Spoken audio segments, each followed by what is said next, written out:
പാലക്കാടൻ വഴിയരികിലെ പേരും പ്രശസ്തിയുമില്ലാത്ത ഒരു കുഞ്ഞു ഫുഡ് സ്പോട്ട് പരിചയപ്പെടുത്താനാണ് ഞാൻ ഇന്ന് വന്നിരിക്കുന്നത്. 2-3 സ്റ്റെപ്പൊക്കെ ഇറങ്ങിയിട്ട് വേണം ഈ ഹോട്ടലിലേക്ക് പോകാൻ.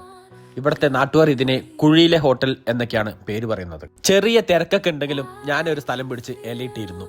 ഇലയിലോട്ട് 2 തരം കൂട്ടും അച്ചാറും പപ്പടവും വെച്ചു. അതിന് പുറകിൽ തന്നെ ചോറും എത്തി. ഊണിന്റെ പുറകിൽ തന്നെ നമ്മുടെ ഓണർ ചേട്ടൻ 2 പ്ലേറ്റിലായി 2 തരം മീനും കൊണ്ടുവന്നു. ഞങ്ങൾ എന്തായാലും 2 തിലോപ്പിയും 1 മാന്തളുമാണ് ഓർഡർ കൊടുത്തത്. 2 മീൻ ഐറ്റംസിനും 30 രൂപ വീതമാണ് അവർ ചാർജ് ചെയ്യുന്നത്. എന്തായാലും ആ മീനിന്റെ ഒരു പീസും ആ ചോറും എല്ലാം കൂടെ കൂട്ടി കുഴച്ചൊന്ന് കഴിച്ചു. മക്കളെ, ഒരു ഡീസന്റ് മീൽസ് തന്നെ ആയിരുന്നു അത്. ഈ ഇരുന്ന് കഴിക്കുന്ന എൻ്റെ ഒരു അനിയൻ കുട്ടിയാണ് ഈ സ്പോട്ട് എനിക്ക് കാണിച്ചു തന്നത്. ഇവിടെ ഇതിന് പുറമെ ഓംപ്ലേറ്റും സാമ്പാറും രസവും മോരും എല്ലാം ഉണ്ട് കേട്ടോ. എന്തായാലും കൊടുക്കുന്ന പൈസക്ക് വെറുത്തായ സ്ഥാപനം. ഇതേപോലെയുള്ള ഹിഡൻ സ്പോട്ട് വീഡിയോസ് ഒക്കെ കാണണമെങ്കിൽ എന്റെ അക്കൗണ്ട് ഒന്ന് ഫോളോ ചെയ്ത് വെച്ച മക്കളെ.